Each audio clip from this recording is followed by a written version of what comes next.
Hey, welcome back to the Down the Rabbit Hole podcast. I'm your host, Rob Wall. Today I have my good friend Eric here with me. Hello. Today we're going to talk a little bit about patience and kind of just see where this conversation goes. But anyway, so what have you been thinking about? Um, Thank you for the introduction. Um, so, patience has been, well, I literally just got out of therapy, like I told you, like maybe an hour ago. And we were talking, and I was mentioning that this is what I was about to come do. And she was saying, like, how it's been kind of like always in my narrative. Like this is always something that's kind of followed me that I just don't have the lack of patience. And I think it's true. I have suffered with a lot of grief lately. So in my head, I kind of think that the time is now, and I think that we're also like from the beginning, like of birth and everything, that we're told like you need to get to it. Like, you only have now. You only live once. YOLO. You know what I mean? Like, YOLO. And it's, like, true for me because I continue to lose people. So in my head, I don't give myself a chance to just live in the present. Yeah. I don't have, and it's not true. What should be happening honestly is that I should just take time and be patient. I feel like this go around since my last relapse, everything seems to be going so slow. Yeah, I can relate to that. I think those things are connected too because, like, there's nothing like losing somebody and having to deal with grief that kind of reminds us of our own mortality. Yeah, And it's like when you feel that impending doom, I guess you could call it. You kind of want things to. You're in a rush. yeah, I'm in a rush. Yeah, you're in a rush to get things done, make things happen, and you have to. At some point you got to step back and ask yourself, like, why are we rushing? Why are we rushing? I know I rush everything. I'm rushing this year to finish so that like in November I can date again. You set a time on that time. Sometimes you're like, no, like 1 year, and I'm like, yeah, okay. I'm like, got 6 more motherfucking months. Yeah. Uh, you've seen that movie, 28 Days, right? Yeah. That's the best part of the movie at the end where his plant is dead. Yeah, It's like crying. that's where I'm at. That's where I'm at. I'm just so impatient. Like this time, everything's taking longer, career wise, financial wise, even like getting on a good groove with my sponsor. Like it's just I'm like, oh my gosh. And it feels like when I did this before, like everything just like so freely floated in my hands, and like I was just like able to move and navigate just like differently. And now it's like I really have to be patient, and I don't have it. Yeah. Well, I mean, I've relapsed multiple times throughout, my recovery journey, and it has been different every time. Sometimes uh, time just seems to fly by, and before you know it, you're celebrating that 1 year, and it Yeah. seems like it was like that. But other times it's like an eternity goes by, and you're like 3 months in.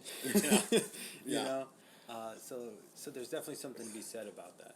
But you know, part of it I think is we when we have previous experience in recovery, we're not starting from square one after a relapse.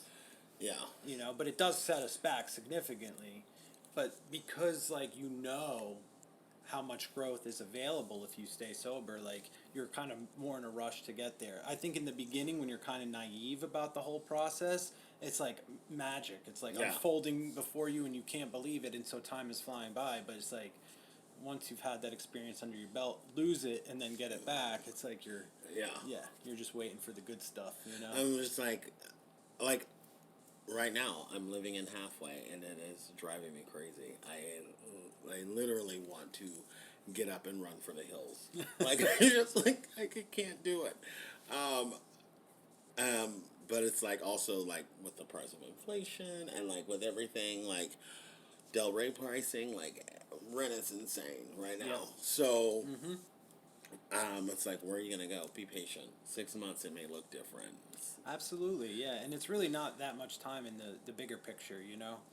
But when you're going through it, obviously, it's a whole nother ball game. Yeah, and also like, what's another 6 months, right? Like, it's just gonna just help me out. I have been on like a spiritual journey right now, so I feel like if that's the trade off, then I'll take it. You Yeah. know what I mean? Like, um, it's been so interesting because I will say, I when I went back into detox and I went back into like the program, I was like broken. Like everything that I had worked for was gone. And That tends to happen. yeah, like literally, I like lost like the house. Yeah. Like, you hear it in the meetings, and you're like, I lost the house, the wife, the car, the kids. Yeah. And I was like, oh, that's so sad for you. Like, this time I was that person. I was like, I literally lost everything. I chased my own flesh and blood out of the state. Wow. Yeah. Um, so it was like, okay, including like my spiritual like conscious and my connection with that. Well, that I think is maybe the most devastating consequence because that's something that you kind of carry around at all times. Yeah. You know. So it was like, what am I even doing this for? Right? And like, and the word again, I didn't have the patience. Like, I was just like, of course, I had this roommate who was, kumbaya, like, telling me all this, like, meditating every 2 seconds, like, telling me about breath work. And I'm like, In treatment? Yeah. Oh God, it's one of those. oh my gosh, it was. He was like, it's just like God's right there, and I found this book, and like, he's like telling me how the book correlates with like his life and the thing, and he was like, and that's how I'm here right now. And I'm like, I always think that's hilarious when I hear people say that kind of stuff. You know, it's like, yeah, I had a spiritual experience in treatment, and I'm not saying that that's not possible, but it's just so unlike my own experience that it's like hard for me to wrap my head around. It's like, really? You had a spiritual experience in detox, Yeah, Like I that's- was cheeking my meds and like, sneaking them back into my room.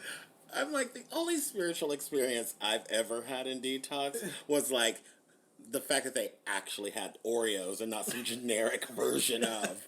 You know what I mean? Like, I was like, oh my God. My insurance is finally paying for something.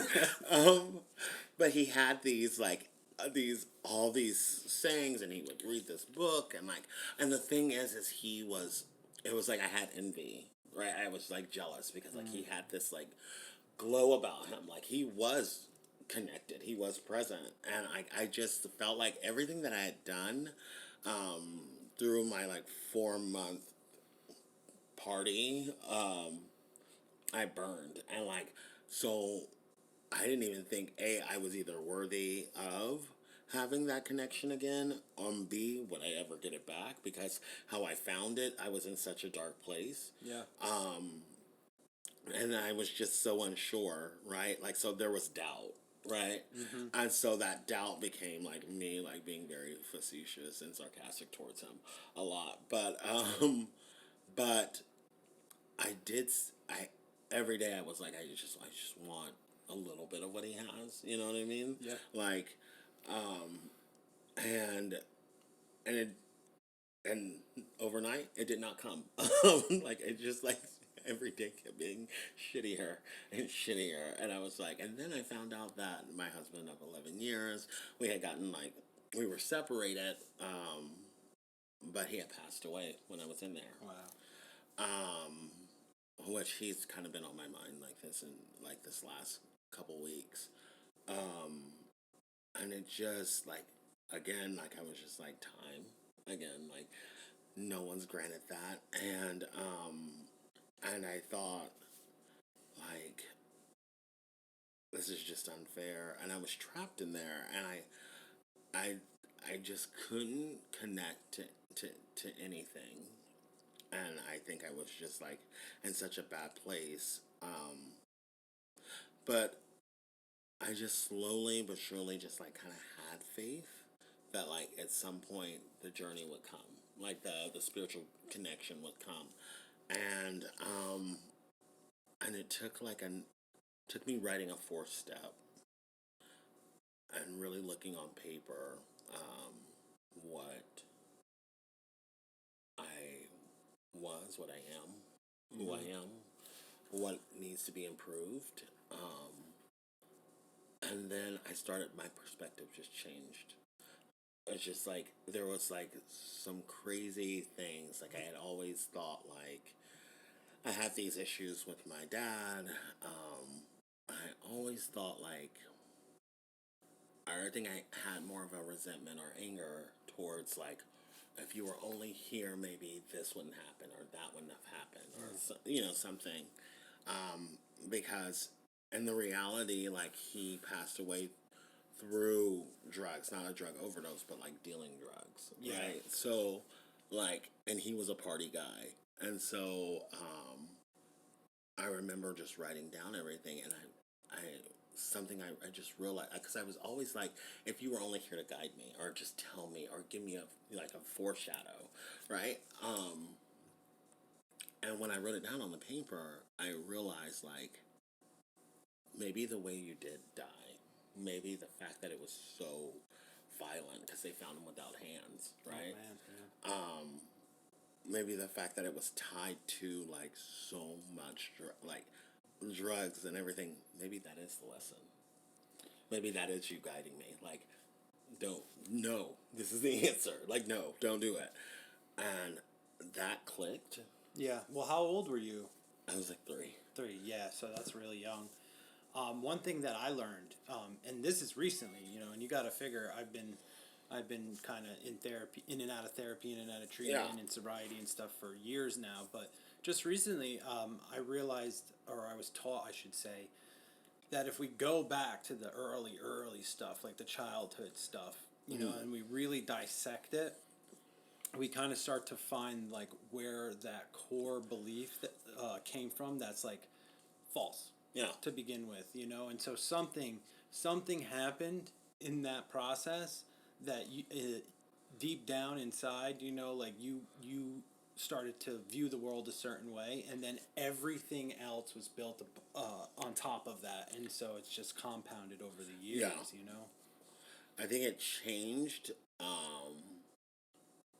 I just was like, I felt like awoke. Like, I just was like, oh, um, this is kind of what I've been calling for, and like that voice or that internal like guidance that I always need, which I call my higher power or I call God,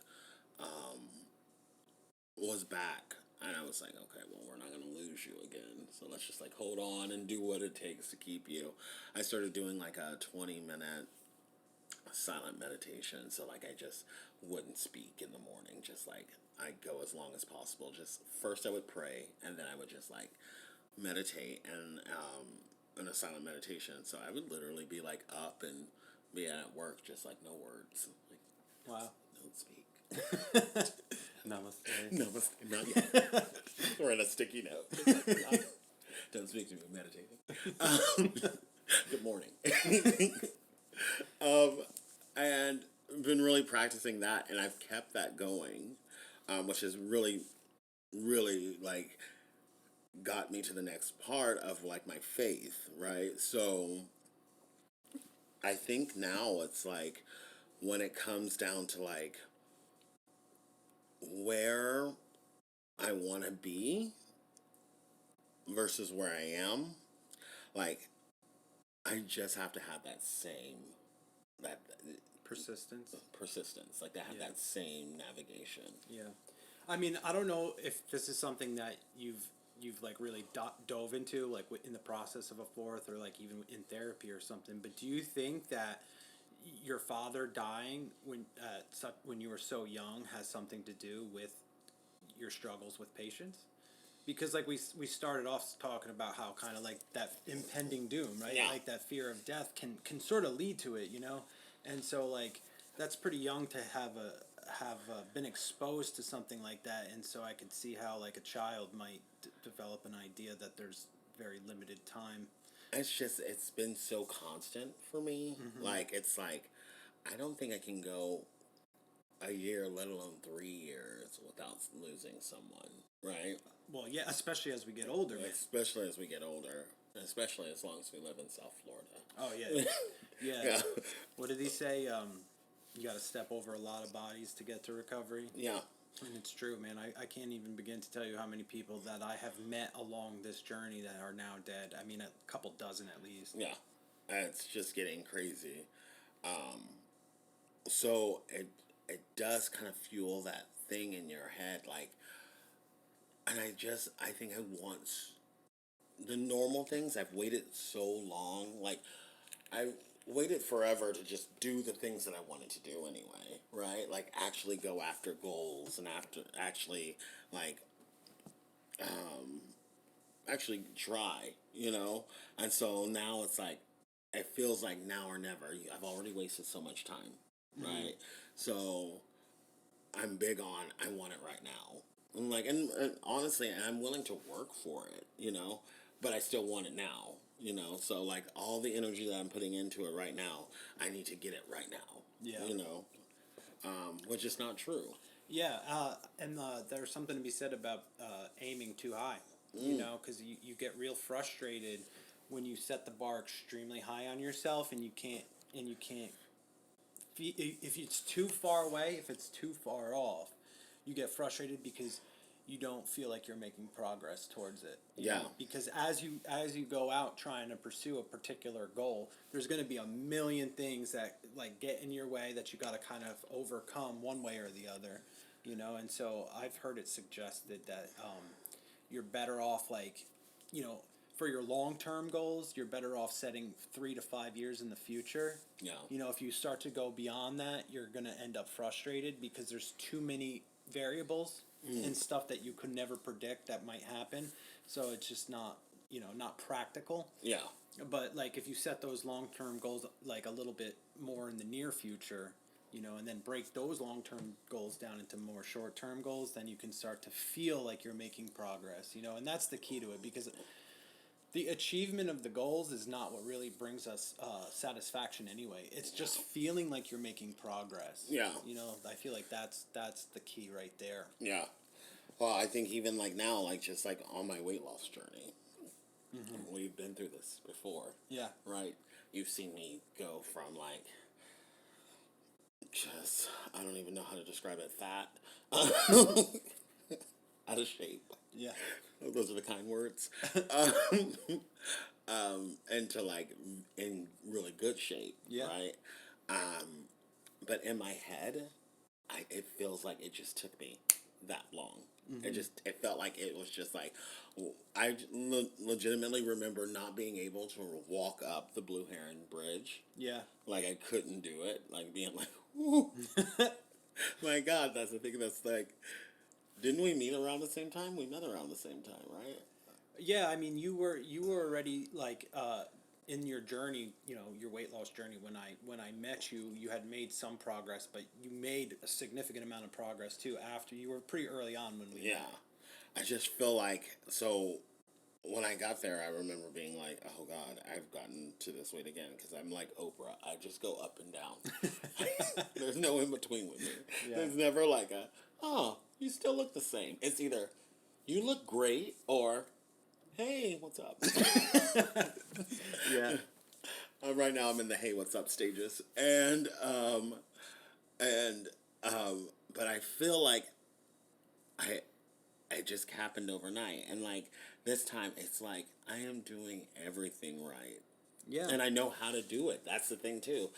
And it's like I'm getting on the like InBody, like the scanner, Yeah. And there's like I'm looking at like 6 weeks in, and I'm like, there's been no progression. Yeah, and this is like a perfect parallel to what we were talking about before in your progress in recovery as well. It's because you've had this success previously, and now you want to get right back to where you were last time, and it seems like it's taking forever. Yeah. But the reality of the matter is, you know, I had known you for probably over a year when you finally got to your goal. Yeah. So that's a long time. Yeah. That you were consistently working at it, but the thing is, I think time was flying by, at least in your own mind, because you were progressing, you were making progress towards it. So like as the weight was falling off, the numbers on the scale were changing, and you were looking different in the mirror. You were Yeah. you were enjoying yourself. You fell in love with the process. Yeah. And I think that's probably most likely in both accounts, the recovery and the weight loss journey. I think that's what's probably leading to the being impatient. You know what I Yeah. mean? It's like you need to fall back in love with the process. I think that's it too. Yeah. Because you know what it can look like. I think that's also like the most torment. Mm-hmm. That's like it can look, and it's going to look like, if I keep this up, it's going to look like this. Yeah. But it's like it's that waiting game, Mm-hmm. and that's just like you just get so frustrated. I get like, why, Mm-hmm. you know what I mean? Like why? Yeah. Yeah, because somewhere along the lines, and I don't know, in my own life at least, I don't know when this delusion came about, but somewhere along the lines, I started to think that progress was linear. I would love life to just be linear, where it's just like you start off at point A, you're trying to get to point B, and you just get straight there, and it's just things get better as you progress. But it's like it is all over the place. One day you're up, the next day you're down. You take 3 steps forward, 2 steps back, and it's just it's Yeah, it's and we life. haven't even included mental health. Yeah. Like Oh yeah, yeah. that's a whole factor for sure. Yeah, it's a huge factor. It's like some days I'm just like so goal driven, and I'm so like on top of things, and like so happy to like be alive. Yeah. Literally, like 2 days later, like all of that's not true. And then I just go back into like this whole tailspin of like, okay, I just need to remember that time is like not actually like a factor. Yeah. Time is not a thing at all. But I hate procrastination too. So Yeah. Yeah. It's definitely another serious defective character that I definitely suffer from sometimes too. But momentum helps. It's like when you break that and you get some momentum, if you cling on to it, that definitely helps keep it at bay. yeah, yeah. I'm at the momentum stage right now, so that's kind of where I'm at. Which is why routine is so important. You know Yeah. what I mean? Because that's how you keep the momentum going. I had to have that explained to me actually, because I was struggling getting to the gym, I think, and I was just like, I just don't feel motivated.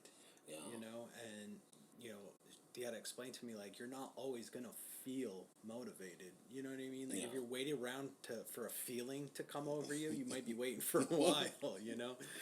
So when you get your ass in gear finally, and you start to do the things that you've been telling yourself you should be doing all along, you have to form some kind of a routine that you stick to, so that even on the days you're not feeling motivated, it's already just like muscle memory. Yeah.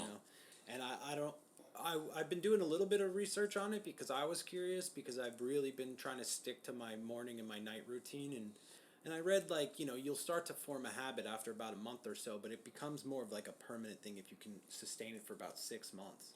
Yeah. So, I mean, obviously you could lose it, you could break a habit, but No. whether it be good or bad, Yeah. We've broken habits. yeah, that's for sure. Very expensive habits. Very expensive habits. I'm trying to get rid of that habit. I think that the one thing that I'm just, like you said, just routine.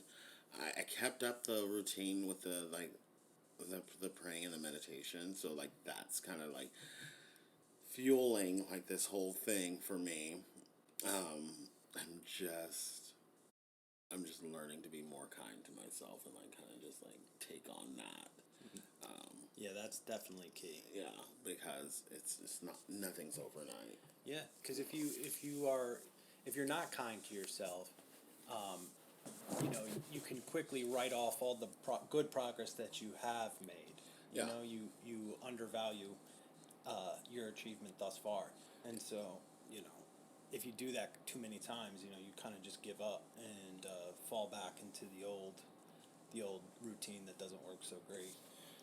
Yeah, and I found that like I guess living in halfway, like my patient, I get tried every day. Yeah. Every day. Every day. Hashtag where's the egg? Where's the egg? Where's the egg? I literally, you know what's so funny? It's so close to Easter, and I was thinking, and I was thinking about how I had that adult Easter egg hunt. Do you remember that? I do not remember that. Okay, so the last halfway, I was like, this is crazy. Like, I, like, have this whole thing where, like, where I'm from, like, Easter's a big deal. Like, Jesus rose.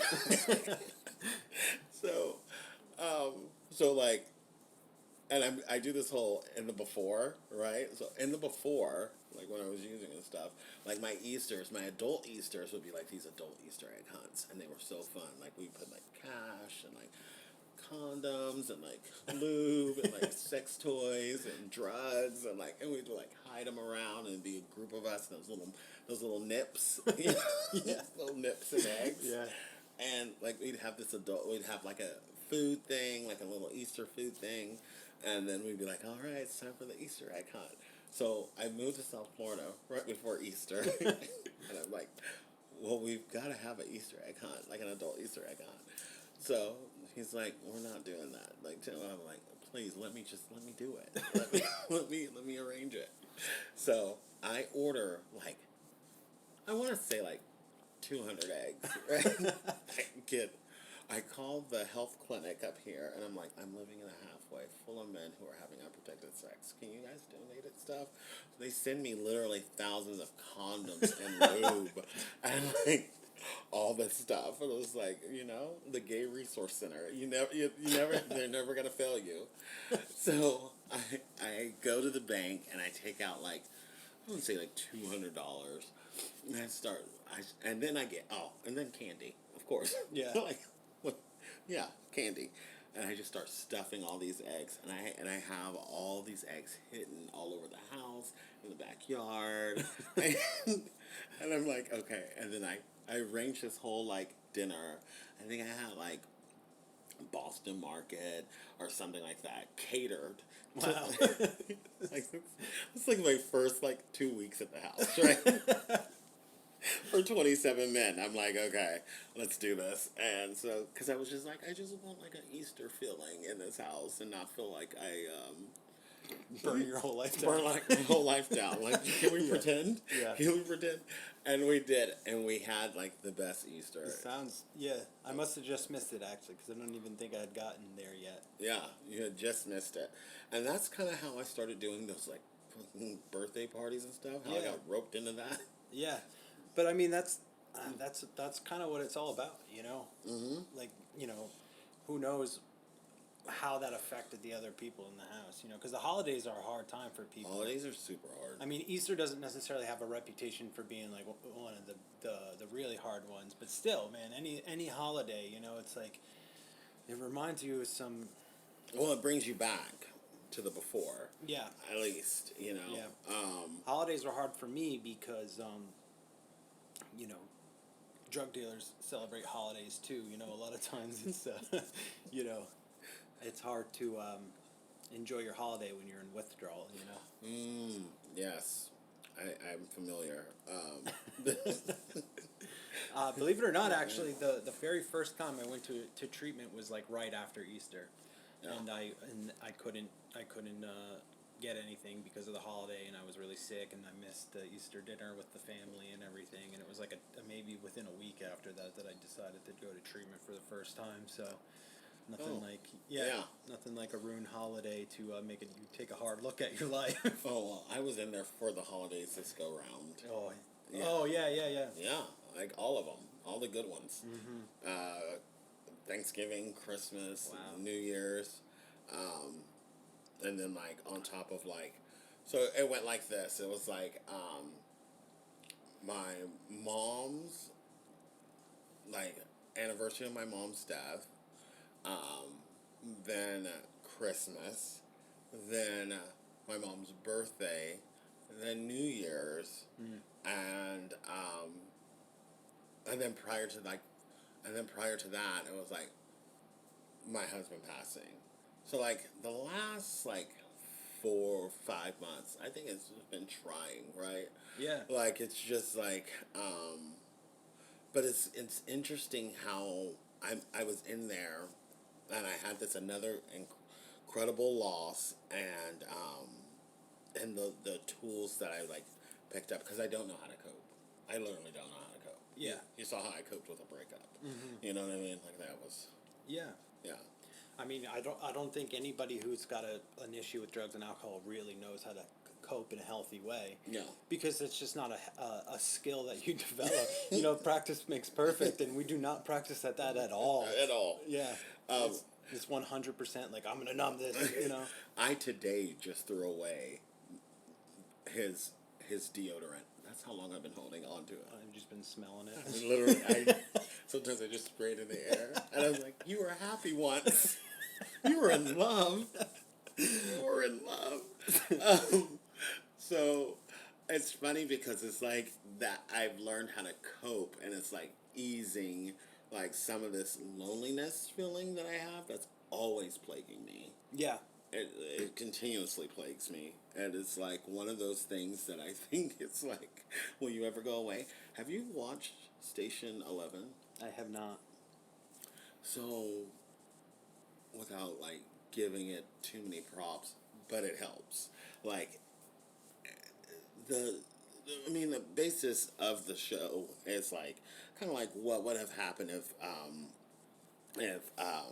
the pandemic was really really bad and people really died. And kind of just dealing with grief and loss, and like this woman writes this like comic book, and like in the comic book 20 years later people are kind of living off that philosophy of what she wrote in it, but what she was writing was like how she was dealing with grief, like what's important, what's not important, you know, and like and how there is no before and there is no after, so like you have to stay in the present. Yeah. Yeah, and you know, I've heard plenty of people say that, like, you know, you don't get over grief, you get, you know, you Get through you it. have to go through it, you go know. through it. And another thing that I've heard that I really liked is like grief kind of becomes a part of you. So it's not that it ever really ends. It's just that the person that you're grieving, eventually you kind of take them and sort of absorb their whole memory into your being, and you kind of live in a different way. Yeah. Having had known them, you know. Yeah. I thought that was pretty beautiful, because that's kind of how the people we love that have passed on live today. It's through the other people that still remember them, you know. Yeah. Our mutual friend just passed. Yeah. That's been super hard for me. Yeah. I've like been in contact with like the family, and like I don't even know where to place the feelings.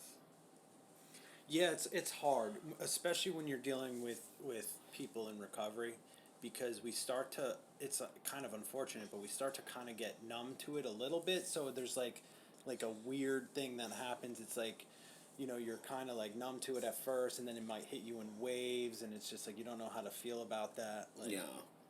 I have definitely gone through the waves with it, because I still stayed in very close contact with him. Yeah. And I talked to him a week prior. You know what I mean? Yeah. Like, so, it just hit different. I was just like, but the lessons that I've learned with like coping with like loss, right? Is to just find a way to like be of service, right? Yeah. I think that when you are in grief and you're struggling, right? Yeah.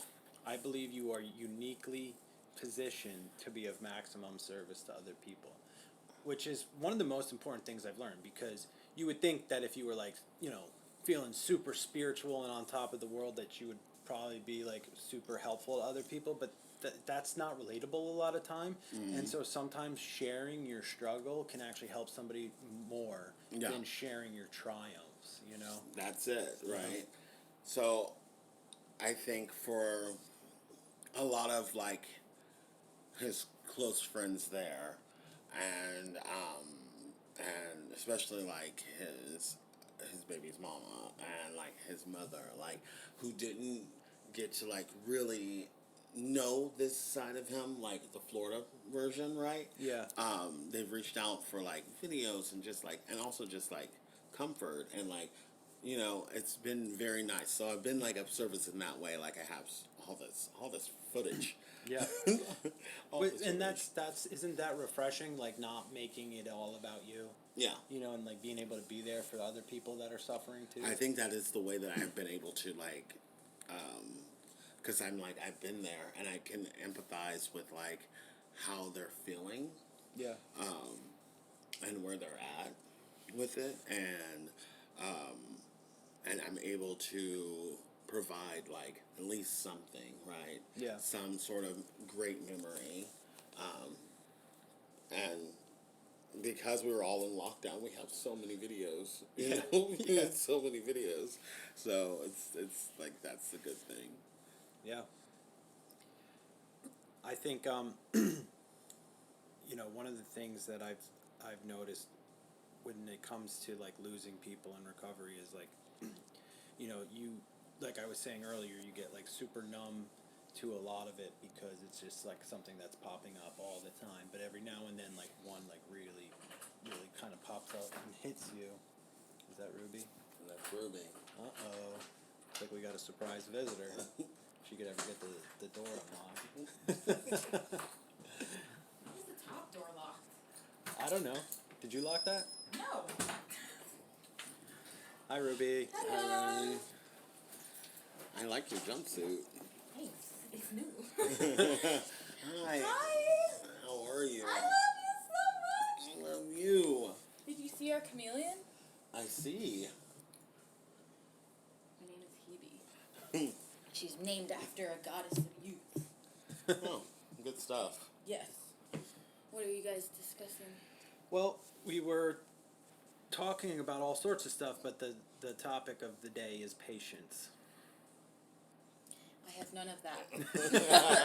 I just got off the phone with a bunch of people, so my patience at the end of the day, especially recently from working 2 jobs and stuff, is very thin. Oh yeah.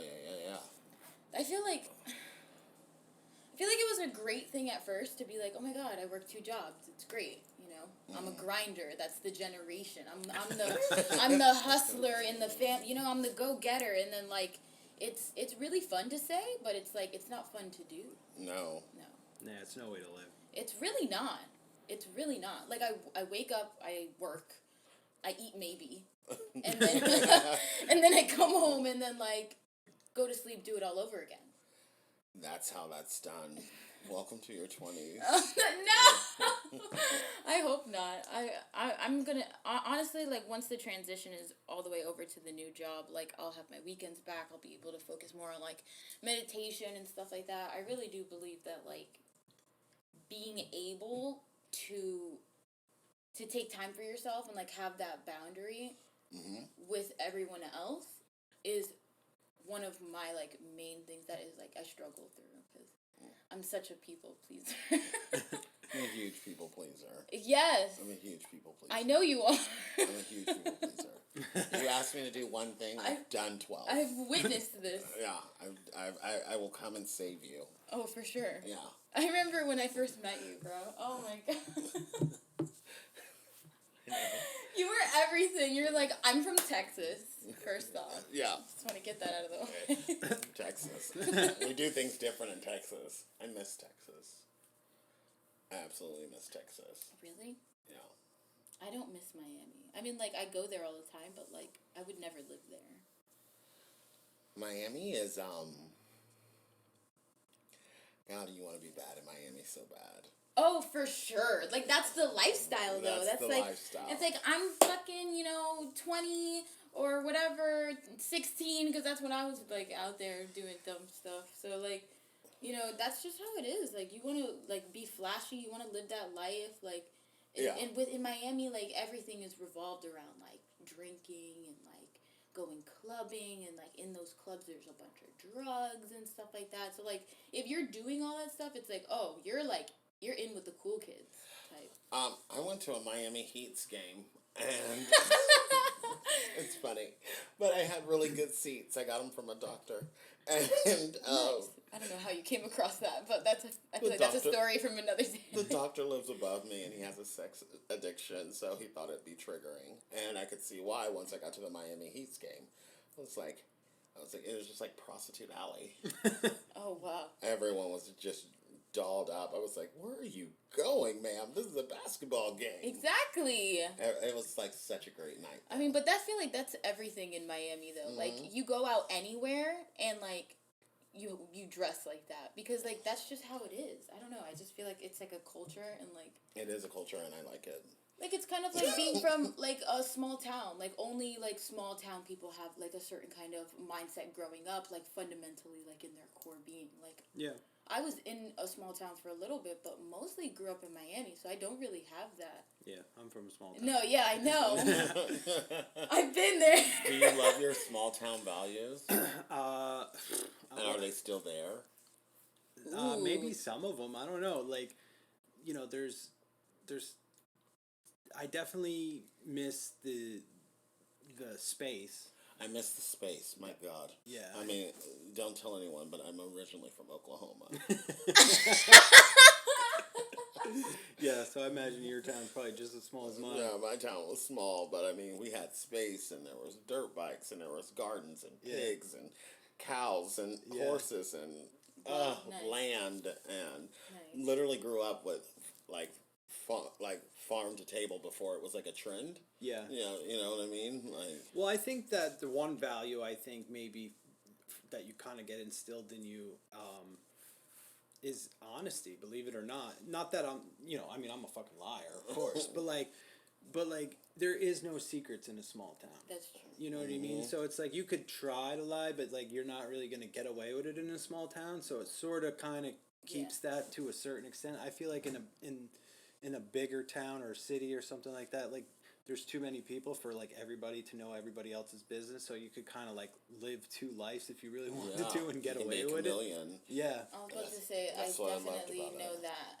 Yeah. About being in the big city and like no one really knowing me, so like being able to do like what I was doing on one part of town and then like come into a different part, like a different zip code, and like just be myself, like the person that everyone would see like at school, or the student I was trying to be. I think it was dual lives. Thank God we're all sober today. Yeah, right. Because jeez, I just read a really interesting paper. I kind of want to like throw this by you guys because it blew my mind. I mean, it's like a peer review scientific paper, so there's a lot of technical jargon that like went way over my head, but I was able to kind of like at least get the point that they were trying to make. And so they did an experiment on monkeys where they were testing their motivations and for like rewards and stuff. Okay. And so what they found was, when the first time that they got a reward, there was like the dopamine in their brain was released, and there was like a strong neurological reaction to that reward, right? But the brain is so smart that it learns patterns like super quick, and so almost immediately after the first time that they received a reward from doing whatever it was that they were doing, probably a snack most likely, almost immediately what they noticed was the second or third time that they did this experiment with them, the reaction in their brain where all the activity was popping off and the dopamine was being released came a little bit earlier. So in other words, because they knew it was coming, right? And then the more they did this, the earlier and earlier it got, which is crazy because it kind of directly applies to addiction. because if you think about it, it's like that first time that you ever used a drug, there's that amazing release that everybody chases until they almost die or do die. Yeah. You Yeah. know? And then like after that, it's like we are expecting that reward at the end of the you know, process. And so the activity and the release of the dopamine and stuff is happening beforehand. And so after years and years and years of doing the same thing over and over again, it gets to be so much earlier that like it's already releasing in the pursuit of it. Yeah. Like I don't know if you, I mean, if you really think about it, like I know one of the things that I remember was I always used to get the worst cravings when I would drive home from work, Okay. right? Because it was like when I was using, you know, that would be what I would do. I would go to work, I would work for the day, get my money, and then as soon as I had that money in hand, it was like, boom, right there to get whatever Yeah. it was that I needed, Yeah. you know? And so that pathway had been strengthened from years and years of repetition. And so like even in the absence of using drugs, it would be like bam, end of the day, just got off of work, my mind is already like Yeah. on alert, you know, Yeah. and For reward. it's like it's already seeking that reward. And so it's pretty crazy because it's kind of like it triggers basically. Yeah. Well, I don't. For me, I think with and that like every time I complete like a program, which is a sad truth, and I've been to so many programs that I'm like, well, this is what you're gonna do. So like, if I make a certain milestone in recovery, Yeah. I do something great, right? Like a reward. Yeah. So like I'll be like, oh, got out of detox, reward, go to Tulum. Like I finished my IOP. And in 2 weeks I'm going to New York. You know, like Yeah. Yeah. it's like so I give myself these like Oh my god. reward How did you catch that? Oh my I god. got the reflexes of a cat. of a cat. I give myself these rewards. I know the feeling of like thinking, but when I pick up and when my mind is already, it's all it wants to do is be quiet. Like that's all I want ever. If I ever like go out or do anything, I just want my mind to stop talking to me. Yeah. Like Facts. that's literally all I ever want. No, seriously. Yeah, and that is like I gave like a actual physical example, but the same applies to psychological patterns as well. So if you start to think a certain way, and every time you think a certain way, that leads to the pursuit and eventually the administration of a drug, Yeah. right? As your brain learns, it you know that activity starts to happen as soon as that thought process begins. So whatever it is that like you usually get, you know, stuck in your head about, Yeah. bam, there Yeah. it is. There's the activity lighting up the brain. Yeah. It's pretty crazy. I don't want to go back to that. No, yeah, definitely not. Like It's not a reward. this last time around, I really scared like myself more. Yeah. Really? Honestly, like I mean, I know it scared the crap out of everybody like that touched my life, you know, but it was a real like wake up call. Like I said the time before, I'm like, oh well, I have a really like newfound respect for like my disease because I was like starting to understand like the depths of how deep this thing has its hooks on me, and like now I just got revealed again like it's a lot deeper than what I think it is. So instead of trying to like figure it out, maybe I should take more steps into understanding like how to maintain what I have going right now. You know, like Yeah. instead of trying to like, you know, figure out how deep it really goes. Cause like I feel like we could all try to look deeper into it and do more research and see how bad like it can get. And I feel like we have seen it like through other people as well. But, Yeah, I definitely think we've seen it through other people. I know my last go round, like it ended with a suicide attempt. Oh, yeah. Yeah, it was just bad. There was so much gambling. Like, it was like $40,000. Yeah, it just hit different, you know. I was God. buying that condo, right? So like all of that was in the works, and then the HOA declined my application. They were like, no, You don't accept crazy people. we don't want you here. Oh my god. I was like, but I've got the money. They're like, keep your money. Wow. Oh, You're a drug addict. I think the cops came like 5 times in a span of like 2 months. God. I mean, well, if that happened like that, then you probably should saw that coming. Like there was a, I know. I was about to say like that. You would have thought, but I was in such Oh, for sure, like the insanity of it the all. insanity of it all. I was floored. How dare you? I was like, is this because I'm black? I swear I said it. I was like finding my cards to use. I was like, about to say, meanwhile, you you're not I pulled was the wearing- like, oh, Yeah. is it because I'm black? Nope. That one didn't Nope. stick. Oh, what about gay? No. Maybe. No. No. No, it's because you're not wearing pants. Is it? Literally, right? The cops came to my house. Like, I'm not joking. Like, Sir, put your clothes on, please. I had a jock strap on and like this motorcycle jacket. Nice. And he was like, your car was involved with a hit and run, and I see that you're not driving, so who's got your car? And I was like, oh, yikes. Oh my god. What to say, right? Yeah. I made up this whole thing. I was like, oh, I met this guy on Grindr. He said he was going to go get some wine from Walgreens. I just need to finish getting ready. So he's got the car. Hopefully he shows back up. And the cop was like, here's my card. And I was like, yeah. Bravo. Thank you. That was a good one. Thank- Academy That's goes believable. to. I'm telling you, this brain on drugs. Listen, I would have believed it. Oh, he did. He did ask also for me to put on pants. So. Oh, sir, please put. A reasonable request. You know, like, I keep the door open and I turn around and walk. I'm wearing the fucking jockstrap.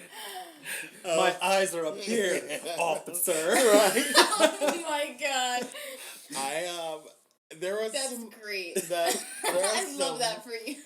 And there was some moments in that last run that were very dark, very scary. Yeah. Because I didn't think that like I was on so much GHB. I don't think anyone knows. Like I was doing like Special K, GHB, meth. Like that was my thing, and I was buying I had meth, gambling. Of course, I mean a drug dealer at the Hard Rock, and after we had proceeded to have like this crazy orgy, Nice. we traded. Only I feel like I can only hear these stories from you. Honestly. It really, and like the You're thing like is, the it's only like friend that I can call up and get a crazy ass story like the this. thing is, it's like this really happened. Like I've got documentation on my phone. I believe you. I've got video. So we had this thing, and like he was so cute or whatever. Anyway, he was like, "Yeah, also I'm a drug dealer," and I was like, "Really?" And so he sells me this gallon of G, and after that, we just started like. I was buying G so much. So, like, by the time it was time for me to detox and, like, for me to get off of everything, they were like, I had never, because with meth, it's just like, go to sleep. You rest, you're detoxed. You know what I mean? Special K, like, there's no real, it's kind of the same thing. Like, just stop doing it. You know what I mean? There's no, you're not, like, robbing somebody for Special K, Yeah. But with the G, it's like a benzo. So it was like detoxing off of a benzo. And I've never felt like that before. Yeah, it's not Oh. fun. It was It's not fun. not fun. I was cold and I was mad and I was angry and I was like achy and I was in pain. Yeah. And they had to like taper me and I was just You're like, probably what? losing your fucking mind. I swear this time the only thing that got me through detox was Harry Potter and the Station USA. You know what I mean? Because it was playing a marathon, and I swear, like, I would wake up, and I'd come to, and I'd be like, oh, Would it fuck be SVU? Oh. Special Victims Unit? It was just Harry Potter that weekend. It was all on USA. That's like USA. 20 hours worth of movie. 20 right? hours worth of movie, like the whole Wow. thing. So, like, I didn't know what day it was, but when I come back, because the next day they do it the same thing. Yeah. It was just like the full weekend. So I would just kind of go, that was what was pushing me through was fucking Harry Potter. So you're basically detoxing Hogwarts. Basically. And I had this roommate at the time, and he came in, and he was coming off of, like, heroin. And he was just like, fuck. like, fucking Harry Potter, thank God. I'm like, I'm like holding my shit together. He's holding his shit together. He's like, it's just my legs. It's my legs. And we were just like walking. At one point, like, I was so like, just like angry and screaming. I threatened the staff. I'm good for that. I treatment. always do that. Every time I go into a treatment facility, I'm coming for the text. I'm coming. Bitch, I will fight you. I always say that. Like, I'm like, this is not a game. I'm from beat Texas. your ass. I'm from Texas. You're gonna talk crazy to me. And he's like, I was like, and I had stored drugs in my car at one point, so I was just like, just give me my keys. Yeah, just give me my keys. That's one way to torture yourself. And it was. I was about to say, isn't that what you did once? Did you do it? Yeah, but I AMA'd. I didn't. Oh, you left. You were like, well. No, he's like, I've made my decision. Yeah, yeah. When it comes to, all right, I mean, I work in treatment, and not only that, but having been in treatment a lot, I found that, like, if somebody, all right, as a tech, if somebody comes up to me and they're like, fuck you, I hate this place, I want to leave, I'm going to, like, really work on that guy. Yeah. Because I know that they're having an emotional reaction and it's really just a craving, and that if we can calm them down, it'll pass, and then they'll be okay. Yeah. Those people always tend to make it, unless you give them their keys and then they're gone in the heat of the moment. But that's why they usually have rules to prevent that. But what I have found is if somebody comes up to me calm, cool, and collected, and they're like, listen, this isn't for me, I want to sign the AMA form so I can leave as soon as possible, I'm like, shit, they're gonna go. Yeah. And that's just usually how it plays out, because when you're calm and you're making the decision and you're being respectful, you can navigate the bureaucratic shit that it takes to get out of there. Oh, yeah. See, I never do it that way. I'm just like, I break out into like my like Miami roots and like start like really aggressive. Like the first time I was ever in treatment, I actually like put my hands on a tech. Wow. Yeah. Because like, but the way that it happened, I just threw up, and she had like barged into my room and was yelling at me to go to group, and I was in the middle of throwing up, and so I'm just like, I was pissed. And, like, she kind of got a little closer to me. I guess she told me after that she was, like, trying to just check on me. But, like, she put her hand on my shoulder. And at that moment, I had been... At the time, you have to understand, like, I had just been beaten for, like, a year and a half. Yeah. So, like, she put her hand on my shoulder. And when she put her hand on my shoulder, I fucking just shoved the shit out of her to the floor. Yeah. She immediately stood up and walked out of the room. And then, like... The security came in. I was like, wait. She touched me first. She touched me first. Check the camera. There's a camera right there. I was like, I thought I was going to go to jail. It was a whole thing. I ended up apologizing. But, like, that, like, first week and a half, I was just, like, a demon. Like, another, like, person, otherworldly. It was so... Yeah, I was still just... I think my anger just stemmed from, like, what I'd done. Yeah. What I had broken, right? Like, because I think... That shame and guilt. Yeah, I think I sincerely enjoyed my life and loved my life prior. Yeah. And I was really happy with where I was going in life, and I thought that, like, I will never have to have these problems again. And at the time, like, I was just not cognitive of, like, what all I had actually done, right? Like, so when I was high, I mean, I was just thinking high, and I was high, you know what I mean? I didn't think about the fallout. I didn't think about, like, the relationships that I destroyed. I didn't think about the things that I had said to people. I didn't think about, like, it took me until I got my phone back 3 months later after treatment to, like, see some of the messages that I said and some of the hate that I put out there. Yeah. And, it literally brought me to tears. Like, I was very angry, and that's where it all came from. I think slowly, after the detox, I started to realize, like, A, I'm in treatment. B, like, nothing's the same as it was prior to coming in here. Like, even when I thought that there was, like, maybe a chance of me getting back together with my ex, or me possibly getting my home back, or possibly having my job back in treatment, even though it was high for like 2 when months. you're delusional, like in treatment, like you hyper focus on that stuff, and that's the only thing you care about, and you don't even really realize like none of it matters if you're gonna go back to using. Yeah. You know, which is crazy to think about. Like I No, was the yeah. same way the last time I was in treatment. I didn't realize how delusional I was. All I could think of was like, I need to get out of this place. I got a job that I need to go back to. Yeah. You know, I got I- bills to pay. I yeah. got this. I got that. And it's like none of it made sense. It's like first off, Yeah. you probably don't have your job because Yeah, I was. you, Yeah. you were using drugs Which on the job. I never wanted too. to like fully like say that, but like I was like definitely hinting at it. For Yeah, sure, but like- in my mind, in my delusion, No, yeah. it was like if I lose this job and lose everything that I had worked for before I relapsed, there's no way I'm going to be able to be sober. So I had set this condition, Yeah. right? No. And it's like if my conditions aren't met, then I'm not doing this. Yes. And that's not a surrender. Yeah, that's definitely That's a not temper tantrum. That's a Oh, for sure. That's not a surrender at all. That is definitely a temper tantrum. That is definitely that you can. That's exactly what I went through. In those words, like that was said exactly perfect because that's exactly what it was like. I was like, and if I can't have it this way, then I don't want it. Yeah. Oh yeah, I was already like I kind of like made it halfway through that mindset before like I took myself out of the game. Because when I went into treatment this last time, I wasn't going for the right reasons. Like to actually get myself in there, like the actual act of getting myself into a treatment center was not for the right reason.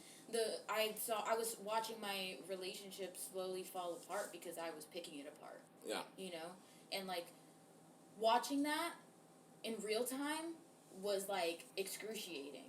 And I didn't want it to continue, so I was like, okay, so in order to save this and in order to keep this in my life, I'm just going to go to treatment and make everybody think I'm okay, so then everything goes back to normal. Yeah. And that's like all I wanted. Everything go back to normal, and then I can be sober, and then everything can be fine. And I was like halfway through that mindset, and in the insanity of it all, like I ended up overdosing. And waking up after, like, not being able to move, not being able to speak, like, those first, like, 2 hours after waking up was just, like, so scary, because I'm sitting in a Terrifying. hospital bed, and I can't even speak, I can't move. Like, it was, I really was trapped in my own mind, and I Yeah. was really, like, am I gonna be like this for the rest of my life, So, after that experience, like, I've just, man, I'm doing, like, so much, like, better, like, I'm going through a rough, like, patch of life right now, and it's, like, I'm handling it way better than, like, past me, 2-3 months ago me would have handled it. Like, 3 months ago, I would have lost probably both jobs that I've tried to acquire, landed straight on my face, and probably used in the process. Like, and, like, now, I've been meditating. When I find myself in a tough spot, I say, I motivate myself. I say things to myself, like, oh, it's just temporary. You can do it. You're gonna be okay. Everything's okay right now. Yeah. Like, do you have water? Do you have food? Do you have a roof over your head? Do you have a bed? Is your relationship falling apart? Is your family okay? Yes? Then nothing's of immediate mortal danger at the Yeah. moment. And, like, I have to condition my mind that way. I have to keep involved in the program and, like, pushing myself constantly to do service and, like, to attend my home group and to be quiet in a meeting because I think I know everything. And I'm, like, just freaking talking during a meeting. I have no idea what I'm doing. I couldn't acquire 60 days. Like, bro, shut up for a second. Yeah. Please. It's been a long 6 months, I think. At first, I was like, I was doing this first to, like, get everyone off my back. Yeah. And then my therapist, which I love Allison, but I was just like, she was like, You still see Allison? I still see Allison. Holy shit. I thought she said, like, after, like, the first time you relapsed, that she was like... Maybe we got her one more round. One more round. I was like, I mean, basically just say it. You love me. You love helping me. Whatever. You're making me a better man. I'm your pet project. That's so cute. I love that. Yeah, I saw her today. Like, Yeah? Yeah. That's awesome. I still see her. Anita still goes to Allison? Allison. Yeah. She's good stuff. But she's the one who got me in the program and or got me into this treatment center, and I just was like, okay, I'll go if everyone just leaves me alone. So I wasn't intending. I was intending on just going and turn around and drive away. Yeah. You know what I mean? Like go in, do the whole hopla, and then do like a sneak out or whatever. But I didn't realize that my detox was gonna be so incredibly painful. Oh, yeah. If it was just like a sleep, then I'd probably still be out. Because I never been out here in Florida. Yeah, and, that's the thing. Like, and it was definitely different. oh, Will I endorse it? No. I can't. no, I definitely Will I don't. say it was a memory? I've got some memories. Yeah.